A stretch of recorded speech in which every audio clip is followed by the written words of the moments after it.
It's interesting that Greene doesn't actually focus on politics Right. specifically, Right. but so many of his laws, they really apply to the dynamics of power that we see in political systems. Yeah. For example, Law 13, Yeah. appealing to self-interest, not mercy or gratitude. Okay. So imagine a politician who's trying to pass a bill. Okay.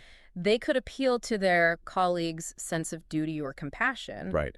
But if they frame it in terms of how it'll benefit their constituents or even their own political agendas, Yeah. that's where the real persuasion comes in. Exactly. For everybody. And in politics, where everyone's always fighting for power. Isn't that kind of bordering on manipulation, though? The point is to understand people's motivations. Their fears, desires, vulnerabilities. This knowledge, you can use it to find common ground, to negotiate, to build alliances. Okay, so it's more about strategy. Yeah. Understanding all the players. Right. Kind of like chess. It is like chess. You have to anticipate your opponent's moves, Right. but not to destroy them, Right. but to achieve your goals within this complex web of relationships and power. Right, so you're playing the game. I'm playing the game, exactly. And speaking of anticipating moves, Yeah.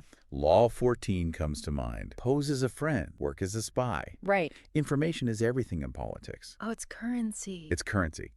Knowing your opponent's weaknesses, their alliances, their strategies, It's a huge advantage. it's huge. Yeah. Makes you think of all that goes on behind the scenes, High right? position research, Yeah. lobbying, all of it. All of it, yeah. Yeah. So it's really about staying informed, understanding the landscape, Yeah. but again, ethically. Ethically, always ethically. Because if you don't, Yeah. history shows us it can backfire. It can backfire big time. Watergate, for example. Huge, yeah. Okay. The pursuit of power without ethics.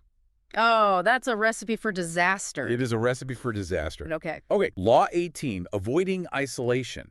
Okay. Politicians are always surrounded by people. Right. How does isolation even play into that? That's a great point. Yeah. But isolation in this sense can be more subtle. A politician who surrounds themselves with yes men Okay, yeah. shuts out dissenting voices, Right, loses touch with their constituents. right. They're isolating themselves from reality. So it's not just physical isolation. No, it's about being open to different viewpoints. Different perspectives, yeah.